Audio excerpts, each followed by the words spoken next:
Hello, I'm Susan King. I'm the Dean of the School of Journalism and Mass Communication here at Chapel Hill, UNC. Very proud to be here and to welcome a partner and a newsman, George Brock, who is Dean of the City University in London. Very good school. Excellent place. Thank you very much indeed. As well as a newsman, worked for the Times of London for 20-some years. Even longer than that, almost 30. We won't count.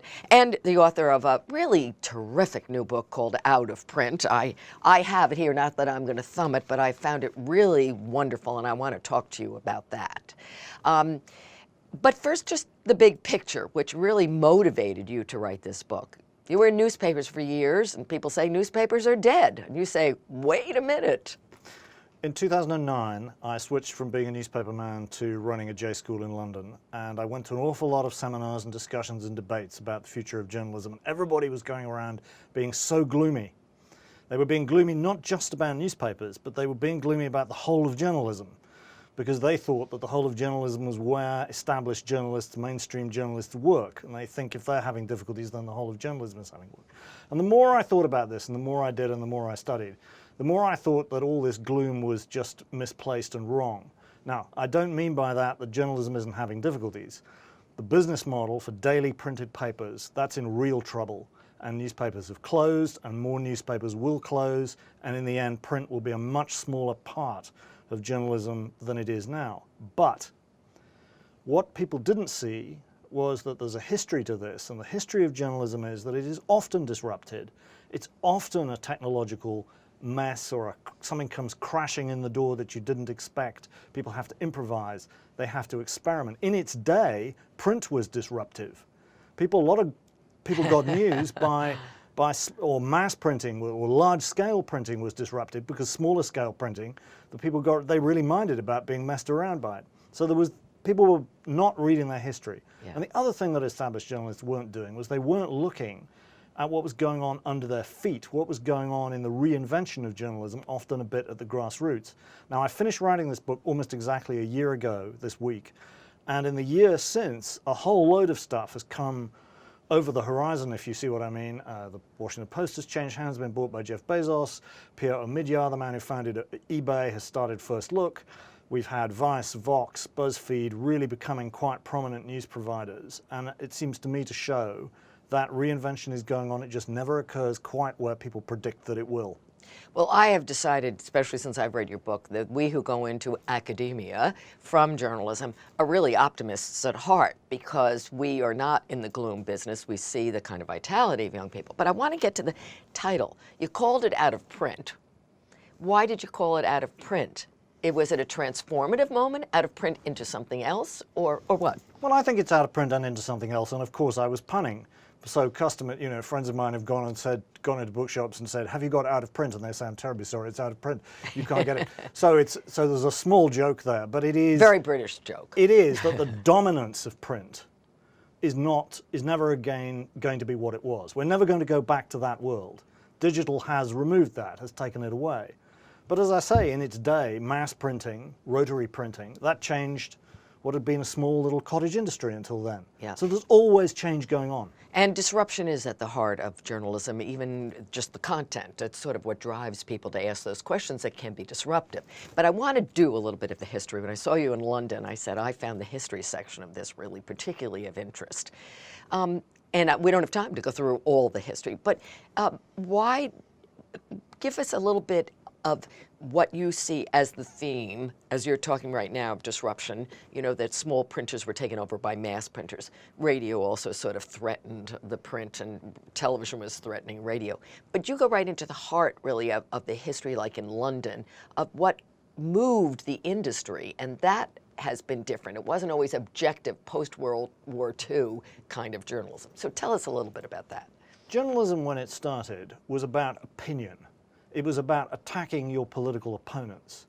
The idea that journalism was supposed to tell the truth, or be objective, or be impartial, is a much later idea. It started to arrive at the end of the 19th century, really became a dominant idea both here in the United States and more in Europe in the early 20th century. So 2 centuries of journalism at least had occurred in which the essential purpose of journalism was beating up your political opponents with almost any weapon you could lay your hands on. Yeah. And European journalism is probably more marked by that than American journalism is. American journalism very rapidly developed into city-based papers with extremely broad readerships, which in the late 20th century often became monopolies.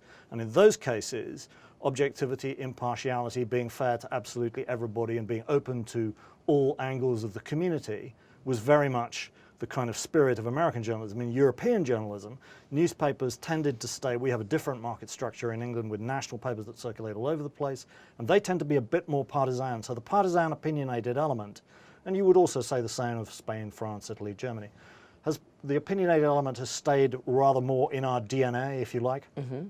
And is it at the essence of what motivated the journalist, or did it also have a business kind of motivation for the objectivity or the partisanship?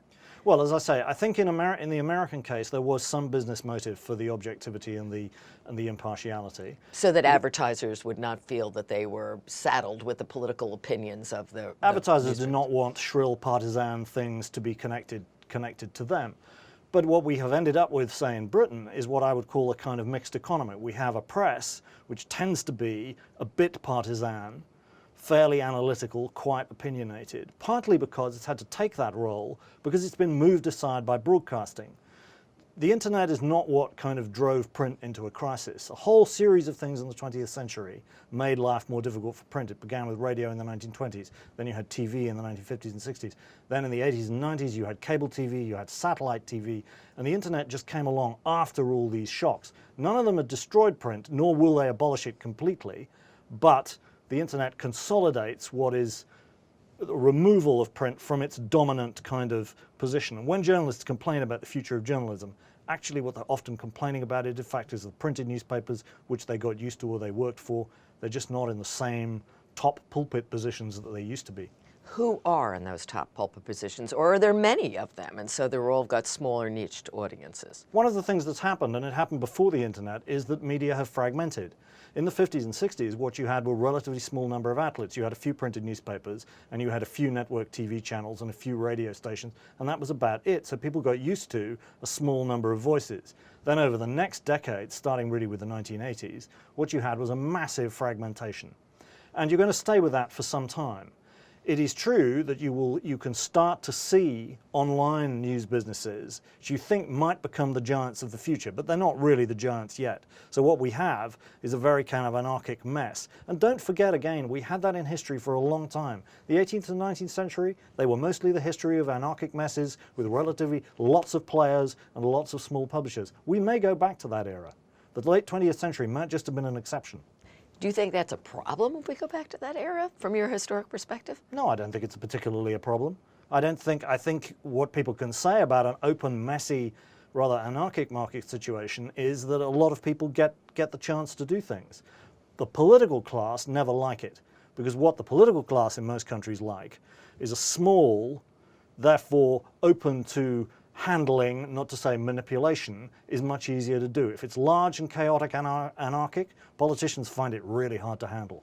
It's also harder to reach because it's more niched audiences. But my sense is there is a more hunger for news. There's more hunger for information. That's why there are so many outlets and a larger body of people who are turning to information than there used to be when you had a sort of select elite newspapers. If news is easier to get hold of, which it basically is in the digital age, a lot of people have discovered there are things about news that they didn't know and they didn't like. They turned off established news, be it broadcast or print, and it kind of weren't paying very much attention to it. And lo and behold, they discover that actually if they're interested in long-form science writing or music criticism or whatever, actually a specialist interest like that, a niche interest, is much easier to fulfill on the web than it is in established media.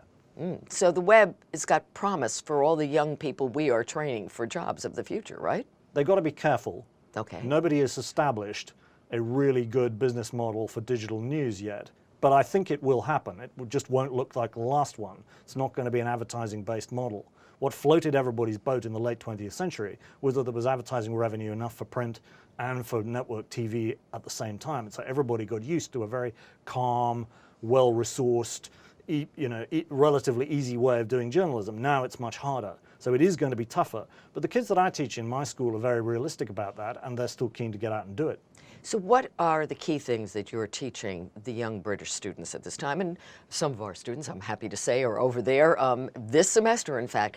Are you teaching them entrepreneurial skills? Are you teaching them just good old digging, journalistic skills? How are you piecing it together at this time? We're doing it both. We're doing both. It's very, very important not to let go basic important things that don't change, whatever the transmission technology, whatever the state of the market. So we teach them accuracy, reliability, all of these things that they should be doing, and we have a specialist master's in investigative journalism for people who really want to specialize in that, and science journalism and a load of other things. But we have added a module which we've called entrepreneurial journalism. It's just been taken over by a professor from America, in fact, and we're going to call it, she and I are going to call it innovation journalism next year because it seems like a better name. But what it does is it says, you can't just, if you work in a small startup, for example, you are going to be entangled a bit with the business side. You can't avoid it. In a small organization, that's inevitable. This is what it's going to feel like. This is what is important. This is how you need to think out different ideas. And it teaches people to experiment a bit with new ideas. If people now, what's really different about newsrooms now is that 20 or 30 years ago, a guy came from J school, he went into a newsroom. What he would be doing was what his elders had already done. They knew the activity. Now the youngsters go into newsrooms and people say, could you please innovate for us? Would you invent something new? Just in the next 10 minutes would be great. So we need to kind of prepare them for that a bit. I agree with you on that, but I'd love you to there's some people who are really worried. Even Time magazine has taken down that church and state relationship. They're saying their journalists need to think about the financial model more, and people are worried about that. I feel our students need to think about the financial model if they want to work in professional journalism, and they have to understand the different values. But how do you take that debate at this moment when we've got journalists thinking about the money side of it?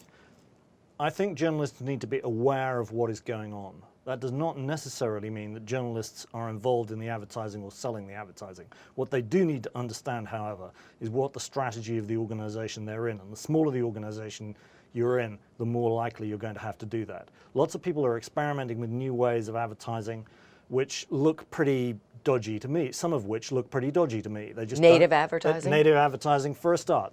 I'm not saying it's all necessarily wrong. Some of it is done under strict rules and very carefully, but a lot of it I wouldn't say is. So you need to know what it is you think is right, and we carefully teach them that there are editorial values which you've got to hold no matter what, no matter where you are. But I think we can do that while at the same time saying to people, if you try to pretend that you are completely unconscious of what is going on around you, you are not going to manage as well. And I think that's the word we're going to leave on, because we want these young people to manage well, because they have the responsibility, don't you think, of carrying it forward? They certainly do. It's still a business that's about a mission. It's a mission. Absolutely, it's a mission. It's a mission which lives in a business, but the mission is the really important bit. George Brock, Dean of the City University, London. Thanks very much for being with us. My pleasure.